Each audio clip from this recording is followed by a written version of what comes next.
Mycoplasma genitalium, ये basic it is a flask shape and do not have a cell wall.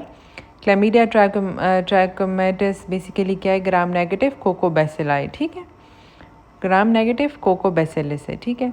Ovarian surface epithelium आपके पास obviously आपने पढ़ा होगा cuboidal epithelium है. Fallopian tube most common tumour papillary serous adenocarcinoma. Most common cancer fallopian tube का कौन सा है, papillary serous adenocarcinoma. अच्छा, most common site of endometriosis आपके पास कौन सी जगह है, वो है ओवरी. ठीक है, मोस्ट कॉमन साइट आपके पास ओवरी, फर्स्ट ओवरी को इन्वॉल्व करता है.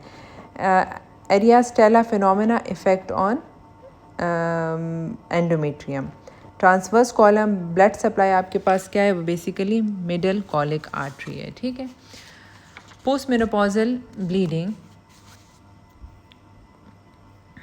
अच्छा,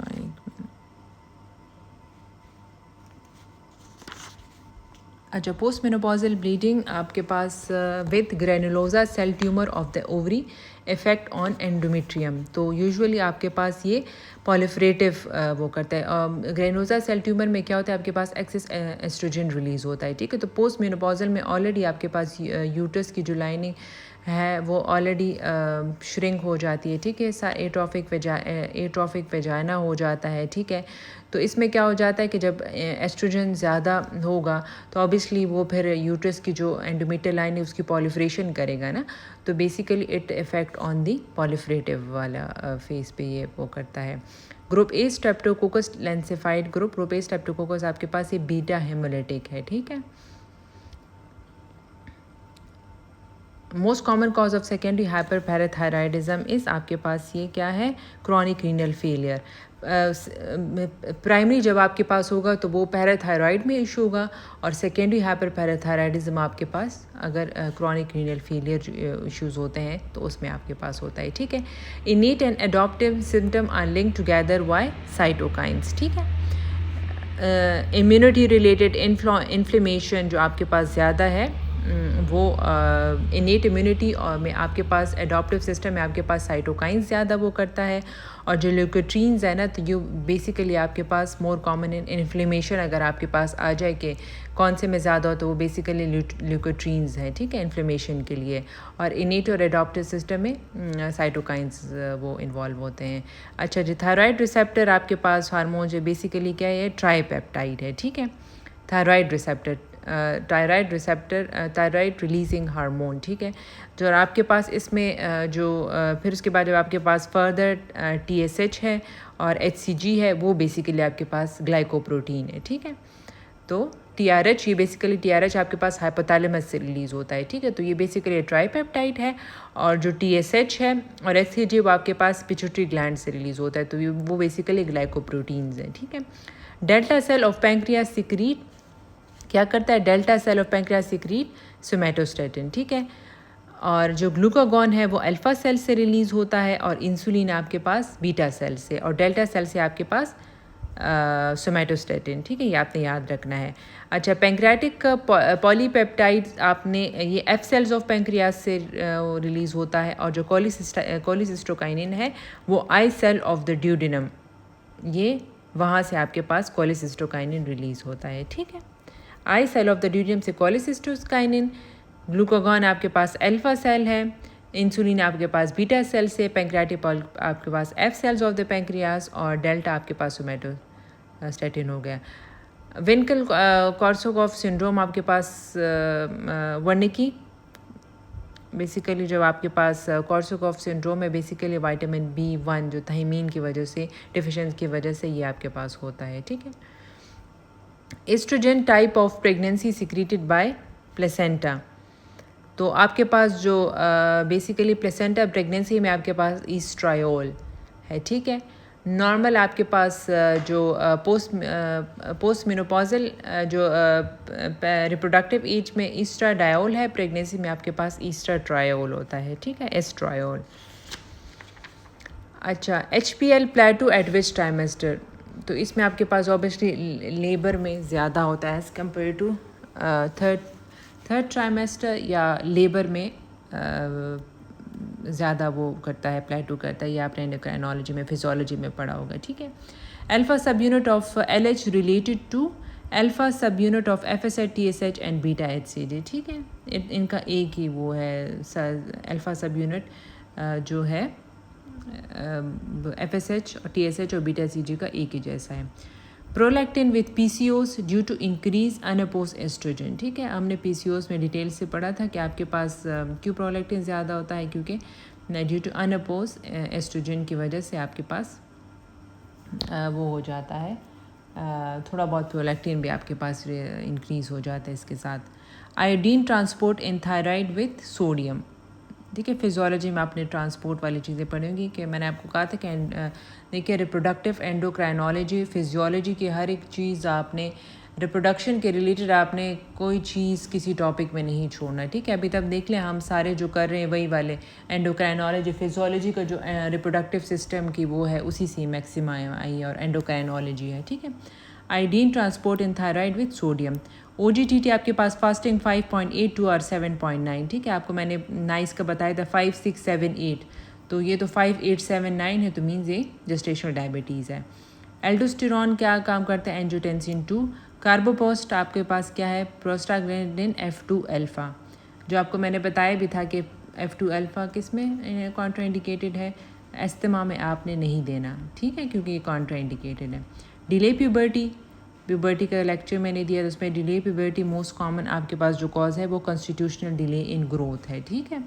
मोस्ट कॉमन कॉज आपके पास इडियोपैथिक होता है और कॉन्स्टिट्यूशनल डिले इन ग्रोथ है। एड्रिनल मेडुला, अच्छा एड्रिनल मेडुला के कॉर्टेक्स पोर्शन होते हैं और एक मेडुला होता है, ठीक है। तो मेडुला से आपके पास एसिटाइल कोलिन रिलीज़ होता है और कॉर्टेक्स से आपके पास cortisol, aldosterone and androgens release होते हैं, ठीक है। Duchenne muscular dystrophy is X-linked recessive. Pedigree of X-linked dominant, ये तो अभी दिया होगा। माइटोकॉन्ड्रियल DNA जीन्स इसमें कितना होता है 37। DNA CGAT, तो ऑब्वियसली जो गवानीन है वो साइटोसिन के साथ पेयर करता है, साइटोसिन गवानीन के साथ। एडेनोसिन आपके पास थायमीन के साथ करेगा, थायमीन आपके पास फिर ये इसी तरह आपने ऑब्वियसली पढ़ा होगा कि एक्सचेंज होती हैं ये चीज़ें, ठीक है। फिर उसके बाद ट्रांसक्रिप्शन रिक्वायर RNA पॉलीमरेज, ठीक है। एक ट्रांसलेशन है और ट्रांसक्रिप्शन है, तो ट्रांसक्रिप्शन में आप आई थिंक सो ट्रांसलेशन में I think so DNA required होती है और उसके लिए ट्रांसक्रिप्शन के लिए आपके पास RNA पॉलीमरेज। मीडियन इन 9 डेटा, तो ऑब्वियसली मीडियन आप मोड मीडियन एंड जो आपके पास मोड है मीडियन है, इसको आप कैसे वो करते हैं, तो जो मीडियन है इसमें आप क्या करते हैं, जो मिडल वैल्यू आप लेते हैं, ठीक है। तो इसमें आपको कोई बड़ा सा डाटा होगा, आप देखिए इन्होंने कहा कि 9 कोई वैल्यूज़ आपको दिए होंगे, तो वैल्यूज़ को पहले आपने रीअरेंज करना है, ठीक है। पहले आपने कम वाले को वो लेना है, फिर आपने ज़्यादा वाले को, इस ऑर्डर में आपने वो अरेंज करना है और फिर आपने मिडल वैल्यू जो वैल्यू है वो लेनी है, ठीक है। समझ आ गई आप लोगों को, ठीक है। इसमें आपने रीअरेंज पहले करना है और फिर जो मिडल आपके पास आएगा तो वो आपके पास इसका मीडियन होगा। मीन तो आपने क्या करना है, सारों को कैलकुलेट करके डिवाइडेड बाय 2 करना है। और मोड क्या होता है कि जो वैल्यू रिपीटेड होगी तो दिस इज़ बेसिकली मोड। अच्छा, calculate the standard error of mean. Standard error of mean हम किस तरह कैलकुलेट करते हैं, मैं फार्मूला बता दी तो फिर जो भी आपके पास आए तो वो आपके लिए आसान होगा कि स्टैंडर्ड डेविएशन ऑफ सैम्पल, ठीक है, स्टैंडर्ड डेविएशन और divided by square root of n sample size, ठीक है।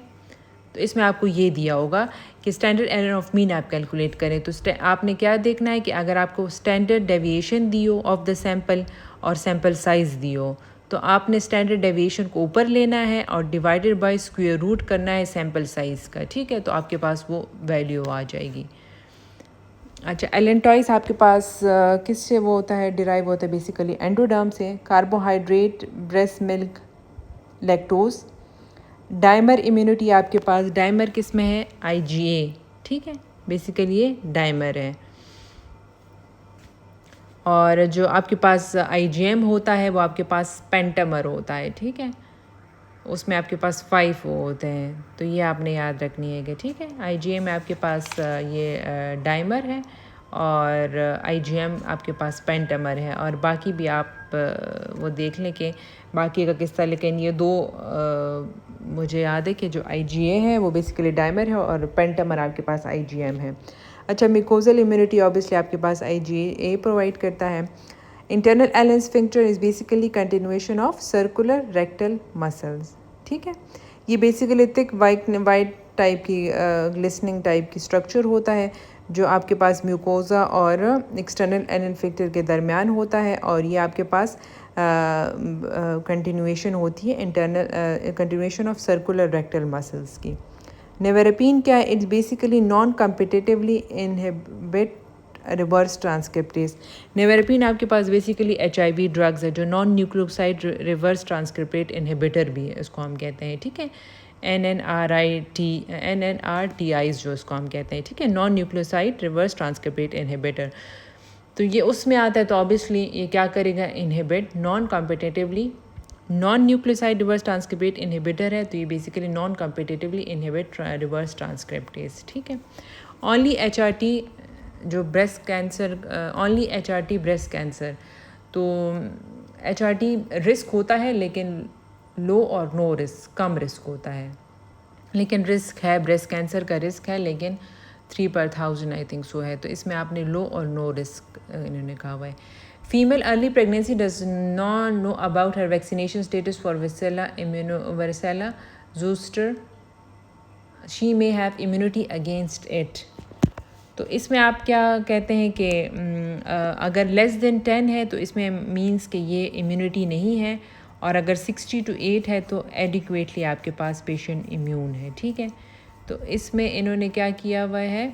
ऑप्शन आपके पास इसमें कौन सा होना चाहिए कि which she may have immunity against it.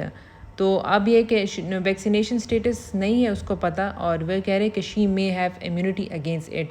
तो अगर इम्यूनिटी ने अगर कहे कि नो इम्यूनिटी है तो उसमें आपने लेस देन 10 को चूज़ करना है, और अगर कहे कि इम्यूनिटी है तो फिर आपने 60 to 80 को चूज़ करना है, ठीक है।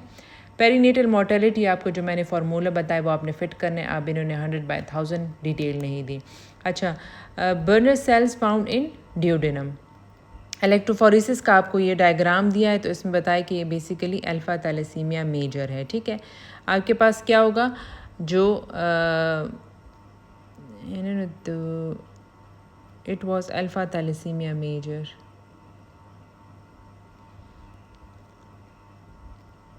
अच्छा, नॉर्मल आपके पास क्या होगा कि आपके पास HbA2 आपके पास 90 to 95% होता है। HbF आपके पास HbA आपके पास ज़्यादा होता है, नॉर्मल उसमें 95 to 98% होता है। HbF आपके पास बड़ा लिटिल अमाउंट में होता है, अप टू 2 to 3%, और जो HbA2 है वो 3 to 4% होता है, ठीक है। ट्रेट में क्या होगा? ट्रेट में आपके पास HbA आपके पास थोड़ा कम हो जाएगा, HbF भी आपके पास थोड़ा सा इंक्रीज़ हो जाएगा, मोर देन 2 to 3 है जो मोर देन 3 हो जाएगा, और जो HbA2 है वो आपके पास थोड़ा सा ज़्यादा हो जाएगा, ठीक है। तो इसमें क्या हो जाएगा कि जो बीटा ट्रेट को आप किस तरह मालूम करेंगे कि जो नॉर्मली HbA 95 to 98%, तो उससे वो थोड़ा सा कम हो जाएगा। HbA2 आपके पास 3 to 4% है, वो थोड़ा सा ज़्यादा हो जाएगा, और HbF में लेस लाइकली कम चेंज आता है, ठीक है। तो ये ट्रेट होगा।